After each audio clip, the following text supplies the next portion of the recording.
హైదరాబాద్ లో కన్సల్టేషన్ మరియు 3,500 రూపాయల colour Doppler test Avis hospitals లో ఉచితంగా పొందండి. అందరూ తనని ఫాలో అవుతుంటే తను మాత్రం నన్ను ఫాలో అయ్యాడు. నేను కొంచెం టైం తీసుకున్నాను. ఎంత టైం అమ్మా? కొంచెం ఎంత? కొంచెం 2 వీక్స్ అలా టైం తీసుకున్నాను సార్. చాలా ఎక్కువ తీసుకున్నావు. ఇంకా 1 year తర్వాత తను మ్యారేజ్ చేసుకుందామని మళ్ళీ తనే ప్రపోజ్ చేశాడు. మ్యారేజ్ ప్రపోజ్ కూడా తనే చేశాడు.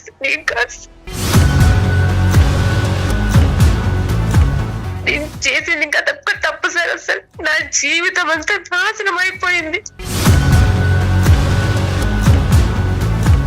ఒక రోజు నన్ను కూర్చోబెట్టి నీకు ఒక విషయం చెప్పాలన్నాడు.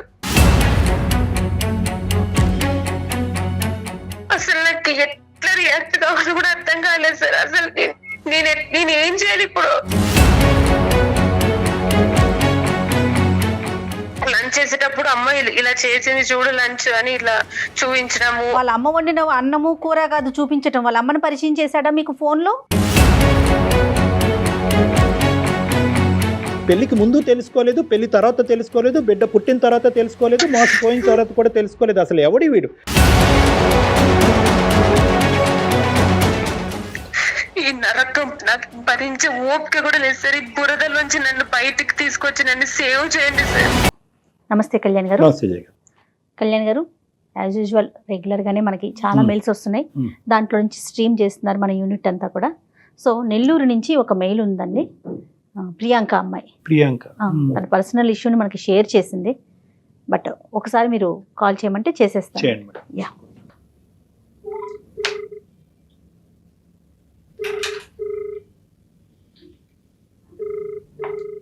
ప్రేమ వ్యవహారం అండి. మెయిల్ నేను చదివాను. మనం ఈ టైం కాల్ చేస్తామని వాళ్ళకి చెప్తారా అండి? లేదంటే సుమారుగా చెప్తాను నేను. ఒక హాఫ్ అన్ అవర్ అటు ఇటుగా చేస్తామమ్మా, మీకు ఓకేనా అనేసి. హలో హలో హలో ప్రియాంక అండి మాట్లాడేది. నేను సుమన్ టీవీ అందమైన జీవితం ప్రోగ్రామ్ నుంచి కాల్ చేస్తున్నానండి. మాట్లాడొచ్చా మీతో? మేడం మాట్లాడు. అయ్యో, చాలా ధైర్యంగా ఉండాలమ్మా మీరు. నాతో పాటు డాక్టర్ గారు కూడా ఉన్నారు. మీ మెయిల్ గురించి చాలా బ్రీఫ్ గా నేను చెప్పాను. ఒకసారి డాక్టర్ గారితో మాట్లాడతారా? ప్రియాంక నమస్తే అమ్మా. నువ్వు కొద్దిగా నిన్ను ఓదార్చుకుంటూ మాతో కొద్దిగా గట్టిగా మాట్లాడితే మనకు సమస్యకి క్లియర్ గా అర్థం అవుతుంది, పరిష్కారం కూడా చెప్పడం ఈజీ అవుతుంది. ఎంతమ్మా మీ వయసు ఎంత? మీరు ఎక్కడి నుంచి మాట్లాడుతున్నారు? మాది నెల్లూరు సార్. నా వయసు 26 సంవత్సరాలు. ఓకే, ఏంటమ్మా సమస్య? నా పేరు ప్రియాంక సార్. నేను డిగ్రీ వరకు నెల్లూరులో చేశాను సార్. Very good. పీజీ కోసం హైదరాబాద్ కు వచ్చాను. Very good. పీజీ చేయడానికి. ప్రొఫెసర్ కావాలని నా డ్రీమ్ సార్. ప్రొఫెసర్ క్యాంపస్ లో జాయిన్ అయ్యాను. ఆఫ్టర్నూన్ నాకు చిన్నప్పటి నుంచి డాన్స్ అంటే బాగా ఇష్టం సార్. ఇంకా కాలేజ్ అయిన తర్వాత డాన్స్ స్కూల్లో జాయిన్ అయ్యాను. చెప్పండి అమ్మా. నేను చేసింది ఇంకా తప్పు సార్. అసలు నా జీవితం అంతా నాశనం అయిపోయింది. అయ్యో చెప్పమ్మా, ఏమైందో చెప్పండి. ఏంటో అంత బాధ ఏంటో చెప్పండి ఒక్కసారి. ప్రియాంక కొంచెం ధైర్యం చేసుకొని చెప్పండి. మెయిల్ చేశారు చాలా ధైర్యంగా. అలానే డాక్టర్ గారితో మాట్లాడితే మీకు సరైన సలహాలు ఇవ్వడానికి అవకాశం ఉంటుంది. ప్రతి సమస్యకి పరిష్కారం ఉంటుంది ప్రియాంక. నువ్వు ఉన్న పరిస్థితుల్లో బహుశా ఎవరు నీకు తోడలేరేమో. దానివల్ల ఏంటంటే అన్ని సమస్యలు నాకే వచ్చినాయి, దీనికి పరిష్కారం లేదనే ఒక భావానికి రావటం వల్ల నీలో అంత బాధ కనిపిస్తుంది. నువ్వు మాకు చెప్పు, ఖచ్చితంగా సొల్యూషన్ దొరుకుతుందమ్మా. 100%. నా పేరెంట్స్ నన్ను చాలా బాగా పెంచారు, నాకు అన్ని ఇచ్చారు. వాళ్ళు మంచి చదువు, లైఫ్ అన్ని. నేను ఎప్పుడు ఏది చెప్పినా వాళ్ళకి నమ్మకం. నా డెసిషన్ అంటేనే ఒక నమ్మకం. అదే నమ్మకంతో వాళ్ళు నన్ను ఇక్కడ వరకు పంపించారు. చాలా డ్రీమ్స్ తో వచ్చాను. ఇక్కడ డాన్స్ స్కూల్లో జాయిన్ అయ్యాను. అక్కడ ఒక అతను నాకు బాగా నచ్చారు సార్. తను కూడా అక్కడే డాన్స్ కోసం వచ్చారు సార్. తను ఎవరు? నాకంటే 2 సంవత్సరాలు పెద్ద సార్. తను 28 సంవత్సరాలు తనకి. వాళ్ళ ఊరు గద్వాలు, తెలంగాణ సైడ్. తను నాతో పరిచయం చేసుకున్నాడు. అందరూ తనని ఫాలో అవుతుంటే తను మాత్రం నన్ను ఫాలో అయ్యాడు. ప్రియా ప్రియా అంటూ నా వెంట పడ్డాడు. రైట్. ఓకే. ఒకనొక రోజు తను నాకు ప్రపోజ్ చేశాడు. నేను అస్సలు నమ్మలేదు, ఎందుకంటే అందరూ నేను ఎప్పుడు నా చదువు నా లైఫ్ అలానే ఉన్నాను. నేను తనని ఎప్పుడు పట్టించుకోలేదు, తనే నన్ను ఫాలో అయ్యేవాడు. అందరూ తనని క్రేజీగా ఇష్టపడేవాళ్ళు అమ్మాయిలు, తన బ్యాచ్ లో డాన్స్ చేయాలని. ఇంకా కొరియోగ్రాఫర్ కి అయితే ఫేవరెట్. అసలు ఆ కాస్ట్యూమ్స్, ఆ మెయింటెనెన్స్ అవన్నీ ఎంత క్రేజీగా ఉన్నాయంటే, అయినా అందరూ తన వెంట పడ్డా నేను మాత్రం నా గోల్ తోనే ఉన్నాను. నేను ఎప్పుడు కూడా అసలు అటువైపు వెళ్ళాలనుకోలేదు. తనే ప్రియా ప్రియా అని నా వెంట పడ్డాడు. ఆ మాటలతోనే మాయ చేస్తాడు సార్ అసలు. అలా అందుకే నేను రోజు నీ ముందు ఉంటే నీకు అర్థం అవుతుంది, నేనంటే ఏంటని అర్థం అవుతోంది.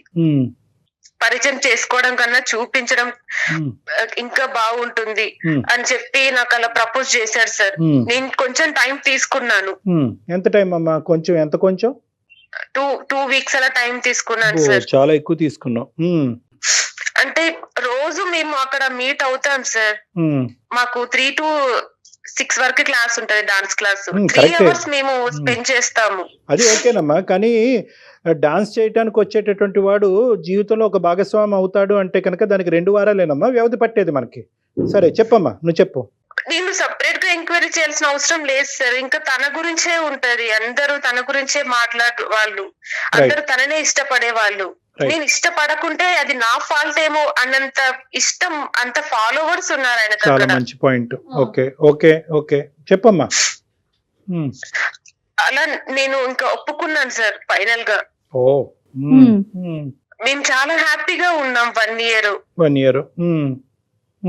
నాకు ఇష్టమైనవన్నీ నేను అడక్క ముందే తను తెలుసుకొని తెచ్చేవాడు. నా ఫేవరెట్ ప్లేసెస్ కి తను తీసుకెళ్లేవాడు. పెళ్లి చేసుకుని హ్యాపీగా ఉన్నారా? ఇంకా 1 year నేను అప్పుడే నేను అంత డెసిషన్ తీసుకోలేదు. ఒక 1 year తనతో నేను ఉన్నాను. అంటే ప్రేమలో ఉన్నారా? ఒకే ఇంట్లో ఉన్నారా? అలా కాదు సార్, లవ్ చేసాం సార్. జస్ట్ డైలీ కలవడం, వీకెండ్స్ బయటికి వెళ్ళడం అలాగా. సరే ఒక ఎథికల్ డిఫరెన్స్ అయితే ఇదైతే మెయింటైన్ చేశారు. ఓకే 1 year తర్వాత ఏమైందమ్మా? ఇంకా 1 year తర్వాత తను మ్యారేజ్ చేసుకుందామని మళ్ళీ తనే ప్రపోజ్ చేశాడు. మ్యారేజ్ ప్రపోజ్ కూడా తనే చేశాడు, నేను కాదు.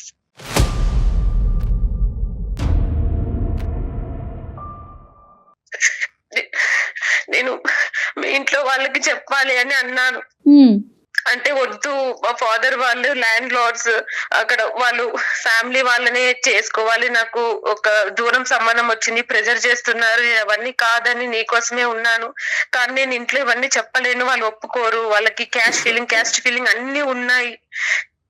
నాకు నువ్వు ఉంటే చాలు, ఒక బాబు పాప పుట్టిన తర్వాత ఎలాగైనా ఒప్పుకుంటారు. ఇప్పుడు నేను వాళ్ళ ముందు వెళ్ళి నిలబడలేను, నేను ఒక్కగానొక్క కొడుకుని అని నన్ను కన్విన్స్ చేశారు సార్.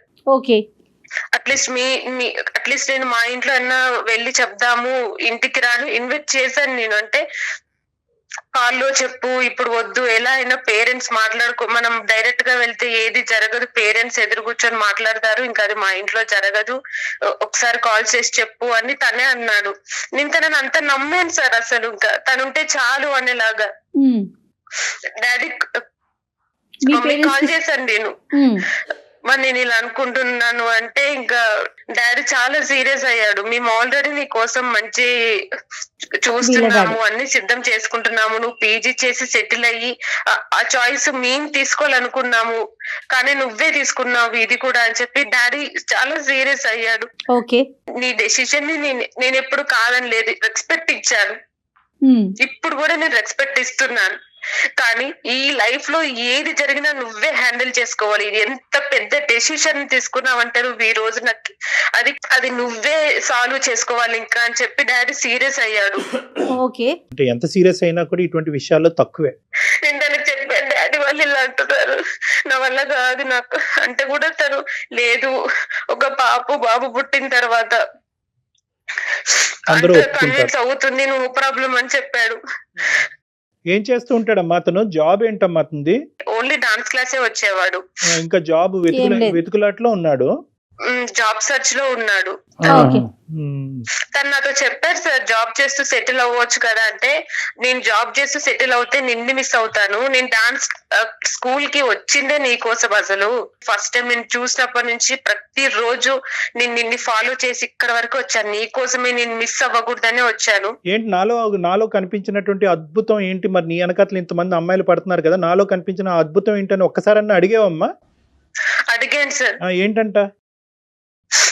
నువ్వు చాలా పద్ధతిగా ఉంటావు, నీ వర్క్ నువ్వు చూసుకుంటావు, నీ గురించి చాలా ఎంక్వైరీ చేశాను, నీ పేరెంట్స్ నీకు చాలా రెస్పెక్ట్ ఇస్తారని, నీ డెసిషన్ ని వాళ్ళు కన్సిడర్ చేస్తారు, నువ్వు అలా ఇక్కడికి ఒప్పించి ఇలా పీజీ చేస్తూ మళ్ళీ నీకు ఇష్టమైన నీ గోల్ ఉంది, నీ ఇష్టమైన డాన్స్ కూడా నువ్వు హ్యాండిల్ చేసుకుంటున్నావు. ఈ అమ్మాయి గురించి అన్ని ఎంక్వైరీస్ చేసుకున్నాడు. ప్రతి రోజు నన్నే ఫాలో చేస్తున్నాను, నీకు తప్ప వేరే ధ్యాస లేదు నాకు అని చెప్పారు సార్. పోనీలేమ్మా. నేను తన ఫ్యామిలీని చూడాలన్నాను సార్. చూడాలి అన్నప్పుడంతా నాకు తను అప్పుడప్పుడు ఇంటికి వెళ్ళేవాడు, ఫంక్షన్స్ అని ఫెస్టివల్స్ అని, అవన్నీ నాకు మొబైల్లో వీడియోస్ వాళ్ళ ఫొటోస్ అవన్నీ చూపించేవాడు, ఆల్బమ్ అన్ని నాకు.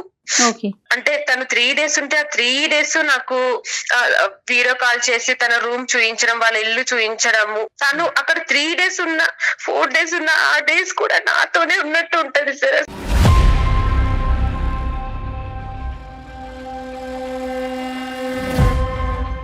ప్రియాంక ఒక్క నిమిషం అమ్మా, ఒక్క నిమిషం. నేను 2 మాటలు మాట్లాడిన తర్వాత నువ్వు చెప్తే గానీ, ఇప్పుడు నాకు అర్థమైంది ఏంటంటే కనుక, ఎట్టి పరిస్థితుల్లో అతని పూర్వపరాలు కానీ అతని అడ్రస్ కానీ ఆ మనిషి చుట్టూరు ఉండే మనుషులను మాత్రం చూపెట్టేవాడు కాదు, అతని రూము, బెడ్రూమ్, బాత్రూమ్ మాత్రం చూపెడతాడు. అలా కాదు సార్, లంచ్ చేసేటప్పుడు అమ్మ ఇలా చేసింది చూడు లంచ్ అని ఇలా చూపించడము. వాళ్ళ అమ్మ వండిన అన్నము కూర కాదు చూపించడం, వాళ్ళ అమ్మని పరిచయం చేశాడా మీకు ఫోన్ లో? ఇంట్లో వాళ్ళు స్ట్రిక్ట్ కాబట్టి అలా, అసలు నేను ఒక అమ్మాయితో మాట్లాడుతున్నానని తెలిస్తేనే చాలా గొడవలు జరుగుతాయి, అందుకే అలా ఎప్పుడు మాట్లాడించలేదు. అతని పేరేంటి ఇంతకి? విశ్వాస్. ఓకే అమ్మా, విశ్వాసం. సరే, తర్వాత ఏమైందమ్మా చెప్పమ్మా? తర్వాత పెళ్లి చేసుకున్నారా? గుళ్ళో మ్యారేజ్ చేసుకున్నాం సార్. రిజిస్టర్ మ్యారేజా గుళ్ళోనండి?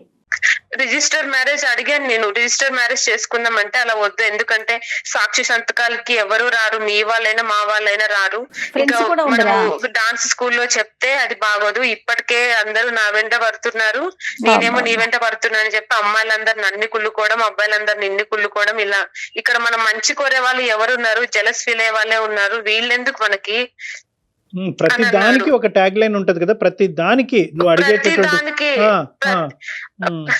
ఉంటది, కానీ మనం ప్రశ్నించాం కదా. ఇక్కడ వచ్చేటటువంటి ప్రాబ్లం ఏంటంటే, ప్రతిదానికి ఏదో వంక చూపెడుతున్నాడు. తల్లిదండ్రులు చూపెట్టమంటే వంక చూపెడుతున్నాడు, మాట్లాడించమంటే వంక చూపెడుతున్నాడు, అక్కడ ఏదో పెద్ద కుటుంబం వాళ్ళు తీస్తే పరుగు పోద్దని అంటాడు. పోనీ అట్లీస్ట్ ఒక రిజిస్టర్ మ్యారేజ్ చేసుకుందాం అంటే కనుక వాళ్ళకి వీళ్ళకి తెలియటం ఎందుకు, గుట్టు చప్పుడు కాకుండా చేసుకుందాం అంటాడు. ఇన్ని కామాలు ఫుల్స్టాపులు పెట్టినోడిని ఒక్కటి స్ట్రైట్ ఫార్వర్డ్గా నేను అడిగింది నేను కోరుకునేది ఒక్కటన్నా చెయ్యొద్దా ఈ పెళ్లి విషయంలో అని అడిగే దమ్ము ధైర్యం నీకు లేదమ్మా? నువ్వంటే ప్రాణం, నువ్వు నా బంగారం, నువ్వు లాంటి అమ్మాయి లేవు, 100 మంది నీ వెనకట్లు పడుతున్నారు, నువ్వు నా వెనకట్లు పడుతున్నావు కాబట్టి నేను పెళ్లి చేసుకుంటాననేటటువంటి ఒక్క కంక్లూజన్కి వచ్చి చేసేసుకున్నావు, అంతే కదా సార్? ఒక అమ్మాయికి ప్రేమ చూపించే భర్త కంటే ఇంకా ఏది ఎక్కువ ఉంటుంది సార్? ఇంకెవరు చూపెట్టరా? అన్ని ఓపెన్ గా ఉండి అందరినీ పరిచయం చేసుకుంటూ అందరితో నార్మల్ గా ఉండేటటువంటి ప్రేమ చూపెట్టేటటువంటి వ్యక్తులు మనకు వద్దా? అంతా ఈ కపటి ప్రేమ, సీక్రెట్ ప్రేమే కావాలా మనకి? మీ నాన్నగారు ఒక కూతురుగా నీకు చూపెట్టేటటువంటి ప్రేమని బహిరంగంగా అందరికీ చూపెట్టే ఒక తండ్రి ప్రేమని వేరే మగాడు ఎందుకు చూపెట్టలేడు? ఎందుకు ఈ ప్రేమలో ఎందుకు అంత సీక్రెసీ? అది నా ప్రశ్న. ప్రేమ తప్ప నన్ను అనట్లే, ఎందుకు ఈ సీక్రెసీ ఎందుకు? వాళ్ళు చెప్తే ఫీల్ అవుతారు, వీళ్ళు చెప్తే సరే పెళ్లి చేసుకున్నారు, ఒక ఫోటో తీసుకున్నారమ్మా, ఫోటో తీసుకున్నారు, ఒక 2-3 ఫోటోలు ఏమైనా తీయించుకున్నారా? అవి కూడా లేవా? మొబైల్ మేమే తీసుకున్నాం సార్, తన మొబైల్లో ఉన్నాయి. సరే, ఓకే, ఏమైందమ్మా తర్వాత? ఏమైంది? పెళ్లి చేసుకున్నారు, ఎక్కడ కాపురం పెట్టారు? హైదరాబాద్ లోనే ఒక చిన్న ఇల్లు తీసుకొని అక్కడే ఉన్నాం సార్. ఇంకా నేను డాన్స్ మానేసి పార్ట్ టైం జాబ్ కి వెళ్ళాను ఫస్ట్. ఓకే, నీ కాలేజ్ ఫీజులు ఇవన్నీ కూడా ఇంకా ఓవర్సీస్ ఏనమ్మా? అదే నాన్నగారేనా? నీ అమ్మాయితో గట్టిగా మాట్లాడాలో తెలియదు, మెతగ్గా దువ్వాలో తెలియదు. కాదమ్మా ప్రియాంక, ఒకే ఇంట్లో ఉన్నాం మేడం, ఇంకా స్టార్ట్ చేసాము న్యూ లైఫ్ ని, కొత్త కాపురం మొదలు పెట్టారు.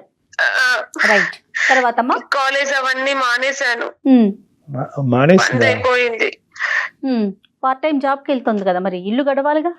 కొన్నాళ్ళకి నాకు ప్రెగ్నెన్సీ వచ్చింది. 7th month అప్పుడు ఒక రోజు నన్ను కూర్చోబెట్టి నీకు ఒక విషయం చెప్పాలన్నాడు.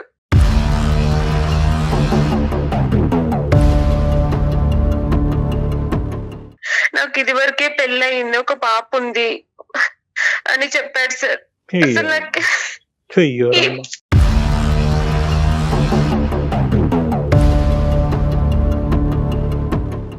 ఇప్పుడు ఇప్పుడు నువ్వు ప్రెగ్నెంటా? అప్పుడు సార్ 7th month నాకు. అప్పుడు 7th month. ఇప్పుడు ఎంత? ఇప్పుడు చిన్న పాప ఉంది సార్, పాపకి 5 years ఇప్పుడు.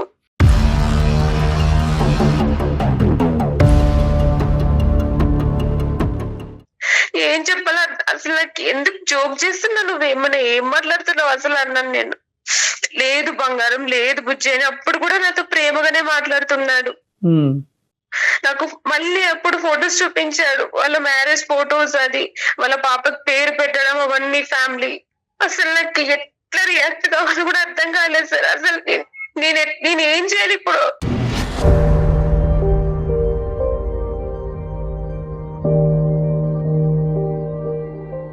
నువ్వు 7వ నెల ప్రెగ్నెంట్ గా ఉన్నప్పుడు ఇతనేమొచ్చి నువ్వు ఒక్కదానివే కాదు, నాకు ఇంకో ఆమె కూడా ఉంది, ఆ అమ్మాయితో ఒక ఫ్యామిలీ ఉంది, ఇది సెకండ్ ఫ్యామిలీ అన్నట్టుగా చెప్పాడు, అంతేనా? అవును సార్. సరిపోయింది. ఇది జరగకపోతే మేము ఆశ్చర్యపడాలి, మాకేం పెద్ద ఆశ్చర్యంగా అనిపించట్లేదు. ఎందుకంటే మొదటి నుంచి ఎందుకు ఇంత కవరింగ్ నాటకం ఆడుతున్నాడు అనేటటువంటిది మాకు అందరికీ అర్థమైంది. ప్రపంచంలో LKG పిల్లోడికి కూడా అర్థం అవుతుంది, నీకు అర్థం కాలేదు. సరే, తర్వాత ఏమైందమ్మా? ఏమన్నావు? నువ్వు ఎలా రియాక్ట్ అయ్యావు? ఓకే, నువ్వు షాక్ అయ్యావు, బాధపడ్డావు, ఏడ్చావు, నీకు మా పూర్తి సానుభూతి ఉంది. నీ పిచ్చి నెక్స్ట్ ఏం జరిగింది? పాప నేనే చూసుకుంటున్నాను ఇంకా అప్పటి నుంచి. తను ఇంకా ఎప్పట్లాగే ఊరు వెళ్తున్నాడు, వస్తున్నాడు. ఇంకా నన్ను సరిగ్గా పట్టించుకోవడం లేదు. మెల్లమెల్లగా జాబ్ కూడా లేదు ఇంకా వాడికి. నేనే ఇంట్లో పాపని అన్ని చూసుకుంటున్నాను. ప్రెసెంట్ గా ఇప్పుడు ఒక చిన్న పార్లర్ పెట్టుకొని ఎలాగో బ్రతుకుతున్నాను సార్. ఇంకా దానికి ఒక్క రెస్పాన్సిబిలిటీ అనేది లేదు. ఇంకా ఆ రోజు రిలీవ్ చేశాడు ఇంకా తనది ఒరిజినల్ క్యారెక్టర్. ఎందుకు ఇలా చేసావని నేను అడిగాను ఆ రోజు. నువ్వు ఎక్కడ దూరం అయిపోతావు, నువ్వు నాకు చాలా నచ్చావు, తక్కించుకోవడం ఇవన్నీ చేశానంటున్నాడు. ఓకే, నాకు అర్థమైంది. ఎక్కడ మీ పేరెంట్స్ యొక్క ఎంట్రీ ఎక్కడుంది? అమ్మ నాన్నకి ఎంతవరకు చెప్పావు, ఎప్పుడు చెప్పావు? అమ్మ నాన్న నీ దగ్గరికి వచ్చారా? నువ్వు అమ్మ నాన్న దగ్గరికి వెళ్ళావు? ఇది చెప్పు ఫస్ట్. వాళ్ళే నీకు ప్రొటెక్టివ్ మెజర్. ఇప్పుడు ఇంకెవరు లేరు నీకు జీవితంలో. ఉంటే కనుక నీ బిడ్డ ఉంది, నీ తల్లిదండ్రులు ఉన్నారు. వీళ్ళు సపోర్ట్ తీసుకుని గట్టెక్కి బయటపడతావు, లేదంటే ఇలాగే మునిగిపోతావు జీవితంతో. మీ పేరెంట్స్ కి తెలుసా మొత్తం కథంతా? చెప్పాను సార్ నేను అమ్మకి. ఇంకా డాడీకి ఫోన్ చేసి చెప్పేంత ధైర్యం లేదు సార్ నాకు అసలు.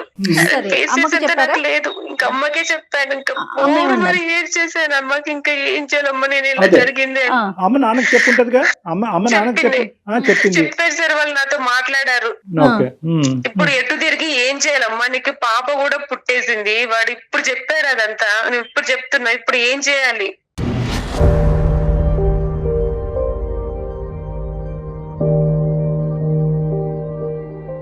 ఇది పెళ్లి కాదు. నెంబర్ 1 నువ్వు గుర్తుపెట్టుకోవాల్సింది ఏంటంటే, గుడిలో పెళ్లి చేసుకున్నా, ఫోటోలు తీసుకున్నా, ఏం చేసుకున్నా కూడా ఫస్ట్ ఆఫ్ ఆల్ ఇది పెళ్లి కింద పరిగణలోకి రాదు. ఎందుకంటే legally this is not correct marriage. So ఇది పెళ్లి కాదు. ఇదే చెప్తున్నారు సార్, నేను పోలీస్ కంప్లైంట్ ఇస్తే కూడా ఇదే చెప్తున్నారు. ఇది పెళ్లి కాదు. కాబట్టి ఫస్ట్ ఆఫ్ ఆల్ నువ్వు అర్థం చేసుకోవాల్సింది ఏంటంటే, you are not bound by anything. నీకేమి రిస్ట్రిక్షన్స్ కానీ, బౌండరీస్ కానీ, అతని చేత తిట్టించుకోవటం కానీ, కొట్టించుకోవాల్సినటువంటి అవసరం కానీ, అతని చేత అవమానపడవలసినటువంటి అవసరం కానీ నీకు ఏ కోసాన కూడా లేదు. అలానే ఎలాంటి రైట్స్ లేవు. ఎలాంటి రైట్స్ నీకు రైట్స్ లేవు. అది ఏదైనా ఉంటే ఇంకా నీ పాపకి రైట్స్ ఉంటాయి. ఓకే, ఇది లీగల్ ఆస్పెక్ట్ ఆఫ్ థింగ్స్. నరకం చూపించారు సార్ 5 ఏళ్ళు నాకు. ఇప్పుడు మళ్ళీ కొత్తగా ఇంటికెళ్ళి నువ్వు డబ్బులు తీసుకురా, మీ ఇంటికెళ్ళి అని కూడా అంటున్నారు సార్. నాకు నరకం సార్. రోజు తాగి మిడ్ నైట్ ఎప్పుడో వస్తాడు అసలు. ఇల్లంతా వామిటింగ్ చేసుకుంటాడు అసలు. నా లైఫ్ ఎట్లుందంటే, వాడు అవసరానికి నేను ఉన్నా కదా ఈ రోజు అన్నంత దిగజారిపోయింది సార్ అసలు.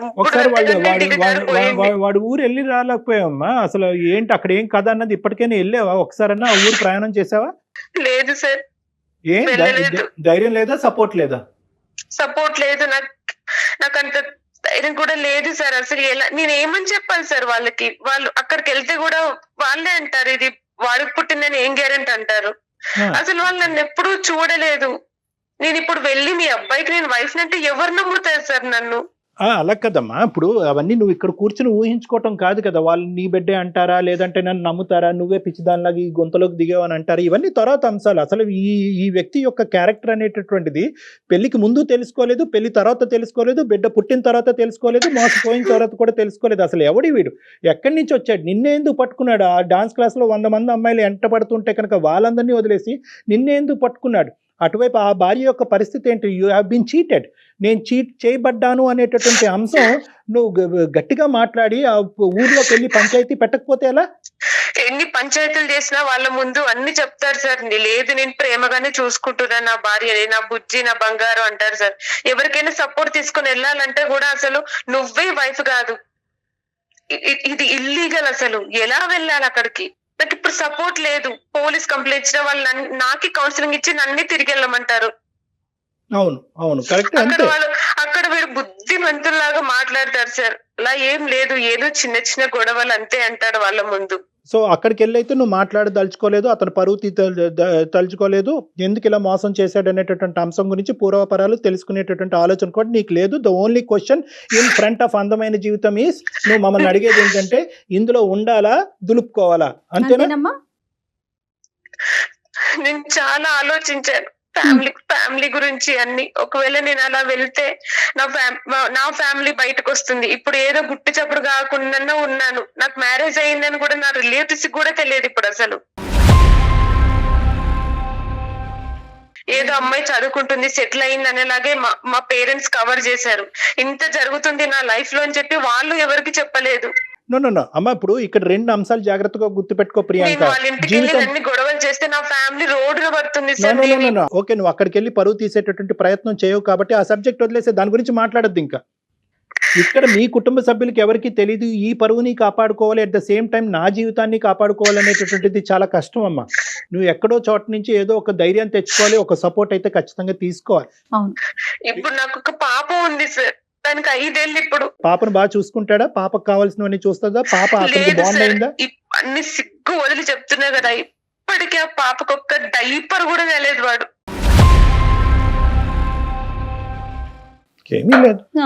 ఇంట్లో ఏ వస్తువు కొనలేదు, ప్రతిదీ నేనే చూసుకున్నాను ఇంట్లో. ఆ రోజు ఎప్పుడైతే తన ఒరిజినల్ బయటపడింది అప్పటి నుంచి నాకు టార్చర్ చేశారు. ఇంకా నేను ఏం చేయలేని పరిస్థితుల్లో. ఇప్పుడు ఈ మనిషితో పాటు ఒకటమ్మా, మనం ఇప్పుడు ప్రాక్టికల్ గా మాట్లాడుకుందాం. చెప్పవలసినవన్నీ చెప్పావు, ఒక భయంకరమైనటువంటి వ్యక్తి గురించి చెప్పావు, ఎంత భయంకరంగా అమాయకత్వంతో పిచ్చితనంతో నువ్వు మోసపోయావు 2 సబ్జెక్టులు చెప్పావు.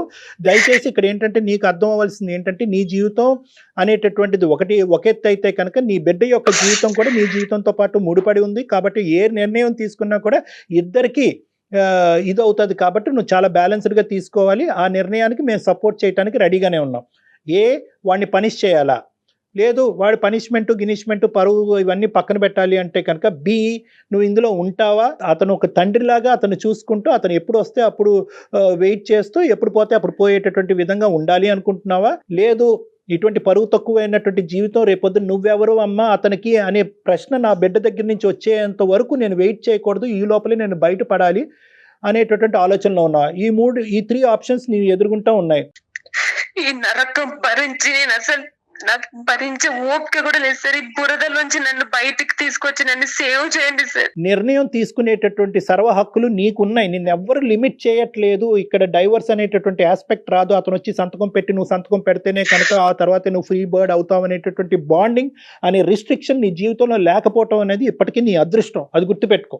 వెళ్ళు, మీ అమ్మ నాన్న దగ్గరికి వెళ్ళు, జరిగిన తప్పే వాళ్ళ కాళ్ళ మీద పడు, వాళ్ళ తప్పేం జరిగిందో అన్నది చెప్పు.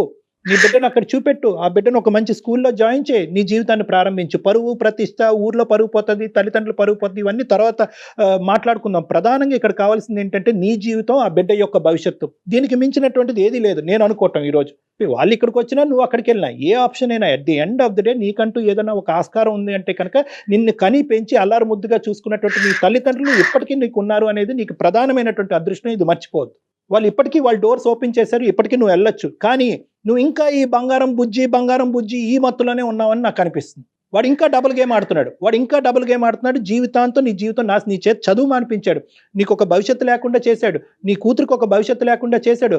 అన్ని విధాలుగా నిన్ను ఒక శాపగ్రస్తుల్లాగా చేసినటువంటి వ్యక్తి కేవలం బంగారం బుజ్జి నిన్ను బాగా చూసుకుంటాను, నువ్వు ఇక్కడే ఉండు, నీకేం కావాలంటే అది ఇస్తానని చెప్పి ఇటు అటు అటు ఇటు దేవులాడేటటువంటి వాడితో ఒక డాష్గా ఉండాలి అనేటటువంటి నిర్ణయం దయచేసి ఇప్పటికైనా విరమించుకో అమ్మా. ఇది నా తరపున ఉండేటటువంటి బలమైనటువంటి సలహా. నీకు చదువు ఉంది, ఉద్యోగం వచ్చేటటువంటి అవకాశం ఉంది, తల్లిదండ్రుల యొక్క సపోర్ట్ ఉంది, ఈ వాతావరణం కాకపోతే వేరే వాతావరణంలో ఉండేటటువంటి దానికి అవకాశం ఉంది. ఇన్ని ఉన్నా కూడా ఇప్పటికి కూడా ఇవి కాలదనుకుంటే కనుక నీ కర్మకి మేము ఎవరు బాధ్యులం కాదు. అర్థమవుతుందమ్మా? ఎస్ ప్రాక్టికల్ గా ఆలోచించండి ప్రియాంక. డాక్టర్ గారు చాలా క్లియర్ గా చెప్పారు. మీ అదృష్టం మీకంటూ ఒక సర్కిల్లో లేరు. అతని విషయంలో మీ ఎప్పుడు కావాలంటే అప్పుడు బయటకు వచ్చేయచ్చు. తల్లిదండ్రుల దగ్గరికి వెళ్ళండి, వాళ్ళ కాళ్ళ మీద పడండి, ఖచ్చితంగా క్షమిస్తారు. మీరు చెప్పినట్టు చేస్తాను మేడం. ఎస్, నీకు ఇంకా ఏమైనా డౌట్ ఉంటే కనుక మాకు కాల్ చేయి, మేము మాట్లాడతాము, మేము సపోర్ట్ ఇస్తాం, నీకు కావాల్సినటువంటి సపోర్ట్ ఇస్తాం. నువ్వు ధైర్యంగా వెళ్ళి మీ తల్లిదండ్రులకి ఇది విడమర్చి చెప్పలేనటువంటి పరిస్థితి ఉంటే కనుక ఆ ఇమోషనల్గా వాళ్ళకి కన్వే చేసేటటువంటి ప్రయత్నం నన్ను చేయమన్నా నేను చేస్తా. ఇక్కడ ఉండి ఏదో ఒక బ్యూటీ పార్లర్ నడిపిస్తున్నావే కానీ బహుశా నీకు కావాల్సింది ఏంటంటే ఒక ఇమోషనల్ అండ్ మోరల్ సపోర్ట్ కావాలి. ఇప్పుడు అర్జెంట్గా నీకు అది కావాలి. డైలమాలో ఉంది తను. లేదంటే ఇదే తప్పులు ఇలా కంటిన్యూ అవుతూనే ఉంటాయి, ఇంకా రోజులు వెళ్ళిపోతూనే ఉంటాయి కదా, పాప పెరిగిపోతుంది కదా. ఏమీ లేదు, ఒకే కాంప్రమైజ్. వాడు బాగానే చూసుకుంటున్నాడు కదండి, నాకు కావాల్సింది ఇస్తున్నాడు కదండి, తిడితే ఏంటి, తాగితే ఏంటి, కొడితే ఏంటి, బిడ్డకి తండ్రి అయితే కావాలి కదండి. ఇటువంటి యాంగిల్స్లో మాట్లాడుతూ ఏమవుతుందంటే కాలయాపన చేస్తూ ఇంకా అది ఆ ఊబిలో అలా కూరుకుపోతూ ఒక జీవోత్సవంలాగా బతుకుతూ ఉంటుంది. ఇందులోనే ఒక మంచి రోజు ఎత్తుక్కుంటాను, రేపు తాగకుండా వస్తాడేమో, ఎల్లుండి తాగకుండా వస్తాడు, ఈ రోజు కొట్టిన మగాడు రేపు కొట్టడేమో, నా బిడ్డను అయితే బాగానే చూసుకుంటాడేమో, రేపొద్దున వాడు ఆస్తులు ఎంతో కొంత పైసా ఇస్తాడని చెప్పి అక్కడ అడుక్కు తినేటటువంటి బ్రతుకులా బతుకుతూ ఉంటాడు. నేను ఒకటే చెప్తా ఉంటాను, 7 సంవత్సరాల పాటు, లేదంటే ప్రేమించుకున్నప్పుడు 1 సంవత్సరం అవనియండి, లేదంటే 5 సంవత్సరాల ప్రయాణం అప్పుడు మారినటువంటి వ్యక్తి రేపొద్దున మారుతాడా? మారలేడు.